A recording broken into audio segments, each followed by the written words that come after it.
kembali lagi di channel Kak In Dati. Apa kabar adik-adik semua? Kak In berharap adik-adik semua dalam keadaan sehat dan baik selalu. Pada kesempatan kali ini kita bertemu lagi di tematik kelas 4, tema 6, cita-citaku, subtema 1, aku dan cita-citaku pembelajaran 1 pada semester 2 ini. Nah, sebelum pembelajaran, yuk kita berdoa terlebih dahulu supaya pembelajaran kita pada kesempatan kali ini berjalan dengan lancar dan ilmu yang kita pelajari hari ini dapat bermanfaat untuk sekarang, kelak, dan esok. Amin. Yuk berdoa dimulai. Amin. Alhamdulillahirrabbilalamin. Kita mulai pembelajaran tematik kelas 4 ini, tema 6, cita-citaku, subtema 1, aku dan cita-citaku, pembelajaran 1. Adik-adik, yuk kita mulai pembelajaran hari ini. Aku dan cita-citaku, subtema 1. Apakah adik-adik semua pernah kebayang mau punya nanti kalau sudah besar cita-cita saya mau jadi apa ya? Apakah kamu pernah membayangkan akan menjadi seorang apa di kemudian hari? Apakah hal yang kamu bayangkan itu sebuah kegiatan atau sebuah pekerjaan? Apakah kamu pernah membayangkan kelak akan mengajar menjadi seorang pilot, arsitek, dokter hewan, atau pekerja seni? Nah, mari kita belajar tentang cita-citaku. Adik-adik, perhatikan gambar berikut ini ya. Kira-kira pekerjaan apa yang ada di dalam gambar tersebut? Nah, mungkin ada yang bercita-cita ingin menjadi seperti ini adik-adik. Nah, ini adalah seorang guru. Aku seorang guru. Lalu, tugas seorang guru itu kira-kira apa ya adik-adik? Bagi kalian yang ingin menjadi seorang guru, kegiatan utama sehari-hari adalah mendidik siswa dengan ilmu yang berguna serta memberikan contoh sikap yang baik untuk bekal hidupnya. Nah, contohnya Kak Iin adalah seorang guru. Dulu waktu kecil Kak Iin juga ingin bercita-cita ingin menjadi seorang guru. Nah, sekarang cita-cita kalian ini apa ya? Nah, sekarang kita lihat gambar yang kedua ya. Kira-kira ini gambar seorang apa ya? Cita-citanya apa ya? Nah, ini adalah seorang arsitek. Aku seorang arsitek. Nah, arsitek ini kegiatan utamanya ialah merancang bangunan dan mendesain bangunan. Nah, jadi arsitek ini merancang bangunan sebelum dibangun ya adik-adik. Dia akan menggambar rancangannya dan mendesain rancangannya. Nah, ini kalau cita-cita kalian ini menjadi arsitek ya adik-adik. Lalu gambar berikutnya, kira-kira apa ya ini ya? Nah, ini adalah dokter hewan. Nah, dokter hewan ini kegiatan utamanya ialah mengobati hewan dan merawat yang sakit. Nah, seperti itu. Siapa yang ingin menjadi dokter hewan adik-adik semua? Nah, yang berikutnya, kira-kira ini apa ya? Ini adalah seorang pelukis. Siapa yang ingin menjadi seorang pelukis? Apa sih kegiatannya? Utamanya yaitu melukis di atas kertas atau kanvas. Nah, bisa juga mengadakan pameran dari hasil lukisannya. Nah, ada contoh yang lain yaitu cita-cita yaitu apa gambar adik-adik? Nah, benar. Ini adalah gambar pilot. Kegiatan utamanya ialah menerbangkan pesawat dan membawa penumpang dengan aman ke tempat tujuan. Itu tadi beberapa cita-cita pekerjaan kegiatannya ya. Bagaimana dengan teman-teman semua? Kalian pasti mempunyai mimpi dan harapan tentang kegiatan atau pekerjaan kalian kelak ya. Itulah cita-cita. Nah, lalu tuliskan tentang cita-citamu, kegiatan utama dan keahlian yang harus kamu miliki sehubungan dengan cita-citamu itu. Contohnya guru harus bisa mengajar, mengerti pembelajaran. Nah, nanti tuliskan cita-cita adik-adik semua di buku tulis ya. Udin dan Beni ternyata memiliki cita-cita yang sama.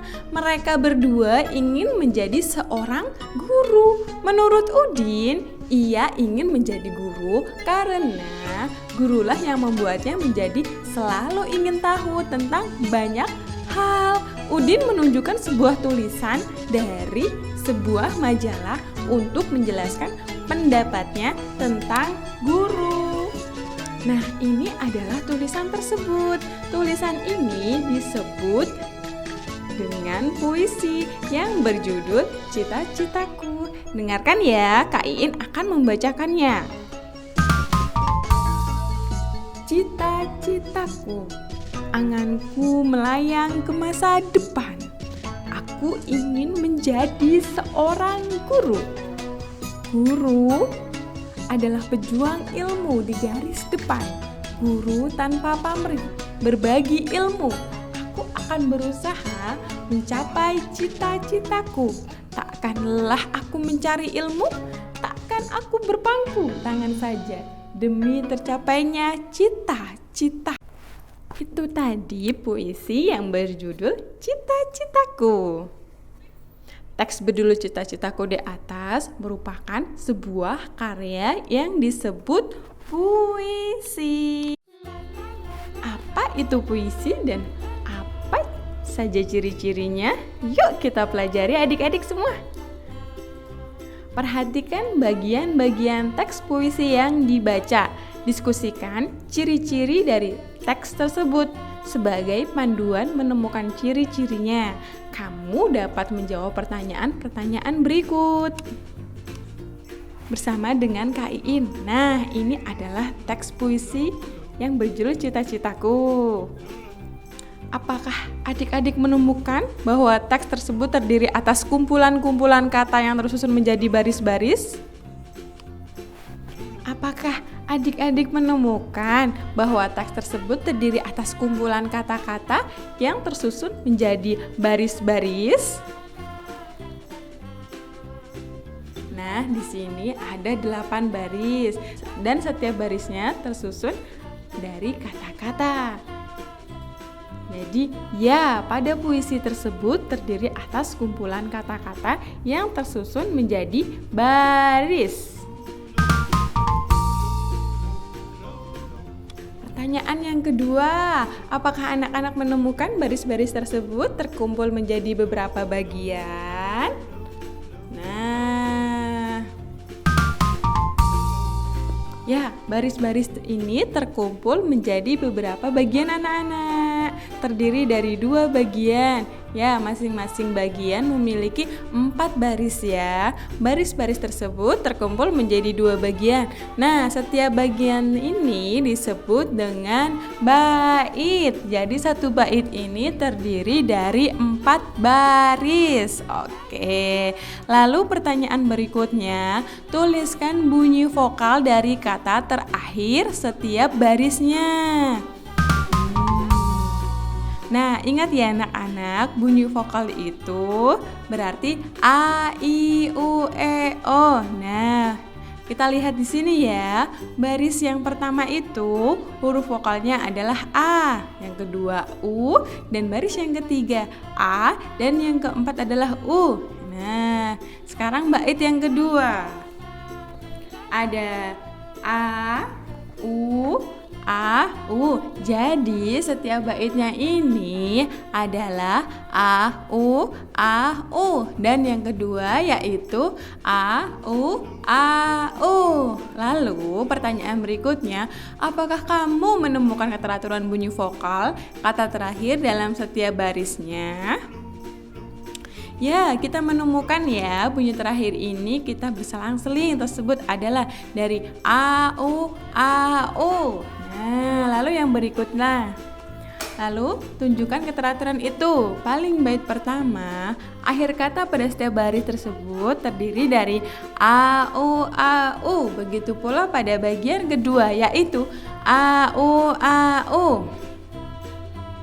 Nah, dari bacaan ini atau puisi ini, penulisan puisi dituangkan dalam bentuk bait yang terdiri atas baris-baris. Setiap bait terdiri dari 4 baris. Lalu puisi ini memiliki rima akhir yaitu A B A B. Nah tadi kan AU AU. Nah diumpamakan yaitu A B A B. Nah lalu puisi itu terdiri dari bagian-bagian yang merupakan kumpulan kata-kata yang disebut baris puisi. Nah, baris-baris puisi terkumpul menjadi bagian-bagian disebut dengan bait puisi. Nah, ini namanya satu bait ya. Satu bait ini terdiri dari 4 baris. Susunlah baris-baris puisi ini menjadi bait-bait puisi anak-anak. Nah, Bu Iin mempunyai puisi baris yang diacak ya. Nah ternyata ini semua rimanya sama ya. Semuanya. Kalian bisa mengubah susunannya sesuai dengan apa yang menjadi pemikiran kalian ya anak-anak. Contohnya di sini Bu Iin menyusun seperti ini. Guru selalu membimbingku, guru mengajakku untuk maju, sungguh berjasa guruku.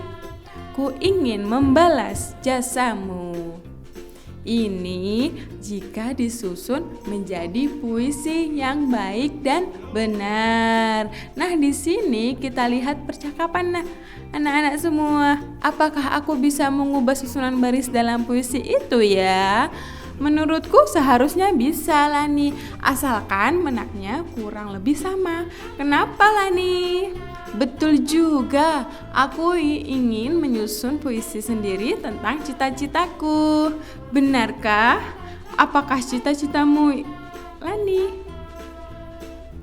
Aku senang dengan hewan. Aku ingin suatu hari nanti bisa menjadi dokter hewan agar aku dapat membantu hewan-hewan yang sakit dan butuh pertolongan. Wah, hebat juga cita-citamu. Kebetulan aku punya beberapa hewan peliharaan di rumah. Mungkin besok aku bisa membawa mereka kepadamu untuk diperiksa. Udin, jangan bercanda. Itu nanti saja ketika aku sudah belajar banyak tentang hewan. Baiklah Lani. Nah, itu tadi percakapan antara Lani dan Udin. Apakah kamu memiliki hewan peliharaan seperti Udin? Nah, di sini Udin memelihara kucing, kelinci, dan ayam. Apa saja peliharaanmu itu hewannya? Nah, lalu bagaimana cara anak-anak memeliharanya? Nah, tentu saja anak-anak harus memelihara dengan baik, harus diberi makan, minum, dan lain sebagainya. Amatilah hewan peliharaan di sekitarmu. Apakah hewan-hewan peliharaan itu mempunyai anak? Nah, kalau di gambar ini, kucing memiliki anak, kelinci memiliki anak, dan juga ayam memiliki anak. Gambar-gambar tersebut menunjukkan bahwa ada anak-anak hewan dan hewan yang sudah dewasa. Artinya, hewan-hewan tersebut mengalami pertumbuhan. Ada tahapan-tahapan yang dilalui oleh hewan itu, dari anak-anak hewan menjadi hewan dewasa. Jadi ketika mereka dilahirkan biasanya tidak langsung besar ya anak-anak, mereka melalui tahapan dalam pertumbuhan. Nah adik-adik, semua makhluk hidup mengalami pertumbuhan dan perkembangan. Hewan dan manusia mengalami beberapa tahapan pertumbuhan dan perkembangan dalam kehidupannya. Nah, tahapan pertumbuhan dan perkembangan hewan membentuk sebuah siklus hidup atau daur hidup. Nah, hewan mengalami tahapan pertumbuhan dan perkembangan yang berbeda-beda. Misalnya, ada ayam dan kucing, pertumbuhan dan perkembangannya pun berbeda. Ada jenis hewan yang mengalami perubahan bentuk di setiap tahap hidupnya. Namun, ada pula hewan yang tidak mengalami perubahan bentuk Hewan yang mengalami perubahan bentuk dalam siklus hidupnya berarti mengalami metamorfosis.